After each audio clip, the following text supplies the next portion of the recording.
మాజీ ముఖ్యమంత్రి చంద్రబాబుపై ఇప్పటికే పలు అభియోగాలపై కేసులు నమోదవ్వగా తాజాగా ఏసీబీ అధికారులు మరో ఛార్జ్షీట్ ఫైల్ చేశారు. స్కిల్ డెవలప్మెంట్ కేసులో చంద్రబాబును అరెస్టు చేసి రాజమండ్రి జైలులో 52 రోజుల పాటు ఉన్న విషయం తెలిసిందే. ఆయన ఆరోగ్య పరిస్థితుల దృష్ట్యా ఏపీ హైకోర్టు బెయిల్ మంజూరు చేయడంతో బయటకొచ్చారు.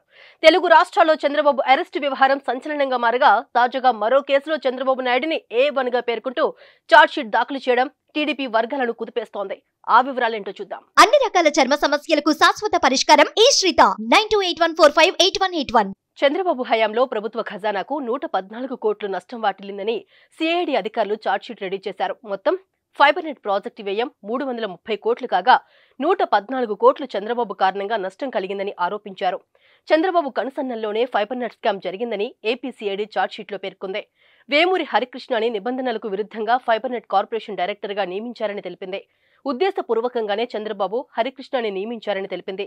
విధి విధానాలు పాటించకుండా ఫైబర్ నెట్ ప్రాజెక్టుకు చంద్రబాబు అనుమతినిచ్చారని, ప్రాజెక్టును వేమూరి హరికృష్ణకి ఇచ్చేలా ప్రాజెక్టు అధికారులపై ఒత్తిడి తెచ్చారని పేర్కొన్నారు సిఐడి అధికారులు.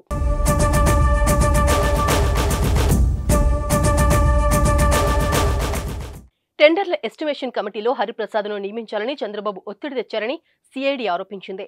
వేమూరి హరికృష్ణ టెరాసాఫ్ట్ కంపెనీని బ్లాక్ లిస్టులో నుంచి తొలగించాలని ఒత్తిడి తెచ్చి టెరాసాఫ్ట్ కు ఈ ప్రాజెక్టు వచ్చేలా ప్లాన్ చేశారని పేర్కొంది. మిగతా కంపెనీలు టెండర్ దాఖలు చేసిన వాళ్ళని కాదని వేమూరి హరికృష్ణకు టెండర్ దక్కేలా చేశారని చెప్పింది. సీనియర్ ఐఏఎస్ అధికారి టెండర్ ప్రక్రియలో అక్రమాలపై చర్యలు తీసుకోవాలని చూస్తే అతని ట్రాన్స్ఫర్ చేశారని తెలిపింది. స్కామ్ ద్వారా కొల్లగొట్టిన నగదును షెల్ కంపెనీల ద్వారా సొంత ఖాతాలకు మళ్లించారని తెలిపింది. ఫైబర్ నెట్ కేసులో చంద్రబాబుకు ఏసీబీ కోర్టు, ఏపీ హైకోర్టు ముందస్తు బెయిల్ను తిరస్కరించింది. చంద్రబాబు ప్రస్తుతం సుప్రీంకోర్టులో ఫైబర్ నెట్ కేసుపై స్పెషల్ లీవ్ పిటిషన్ దాఖలు చేసినట్లు సిఐడి తన ఛార్జ్షీట్ లో పొందుపరిచింది. చంద్రబాబు సీఎంగా ఉన్నప్పుడు నేరపూరితమైన ఆలోచనతోనే గవర్నింగ్ కౌన్సిల్ సభ్యుడిగా వి హరికృష్ణ ప్రసాద్ను నియమించారని, ప్రాజెక్ట్ అంచనా, వస్తువులకు మార్కెట్లో ఉన్న ధరలను పరిశీలించకుండానే అనుమతులు ఇచ్చారని ఛార్జ్షీట్లో పేర్కొన్నారు. నిబంధనలను ఉల్లంఘించి బ్లాక్ లిస్టులో ఉన్న టెరాసాఫ్ట్ ప్రైవేట్ లిమిటెడ్ కంపెనీకి టెండర్ను కట్టబెట్టారని, మిగతా టెండర్దారులు గొడవ చేయకుండా టెరాసాఫ్ట్ కంపెనీ వారికి ముడుపులిచ్చిందని తెలిపారు. దగ్గర పడుతున్న ఎన్నికలకు చంద్రబాబు పార్టీని, అభ్యర్థులను సన్నద్ధం చేస్తున్న తరుణంలో ఇటువంటి కేసులు చుట్టుకోవడం రాజకీయంగా చర్చనీయాంశమైంది.